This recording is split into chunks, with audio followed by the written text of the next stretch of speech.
Hello viewers, நான் தான் உங்களோட முக்குல் ஸ்வே. இன்னைக்கு நம்ம என்ன பார்க்க போறோம்னா வைகாசி விசாகம். எங்கள் வீட்டில் இருக்கிற குட்டி முருகன் இவர் நாங்கள் முதல் வைகாசி விசாகத்தில் எங்கள் வீட்டுக்கு இவர் வந்தார்.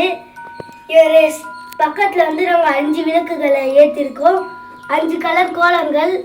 அப்புறம் மேலே அவரை அலங்கரிக்கிறதுக்கு 5 வகையான பூக்கள். நெய்வேத்தியம், இது நெய்வேத்தியம். 5 வகை பழங்கள்: மா, பலா, வாழை, மாதுளை, ஆரஞ்சு. தயிர் சாதம், பானம். இது தீபாவளி எப்பயும் போல நம்ம செய்கிறது. எப்பயும் போல மஞ்சள் பிள்ளையார் செஞ்சு நாங்கள் எங்களோட பூஜையை முடிச்சிட்டோம். அப்புறம் நாங்கள் எல்லாத்தையும் முடிச்சிட்ட பிறகு அவங்களுக்கு பிடிச்ச கண்ட சக்தியை படித்து இந்த பூஜையை முடிச்சிருந்தோம். அன்டில் பாய் ஃப்ரம் முக்குல் ஸ்வே. பாய்.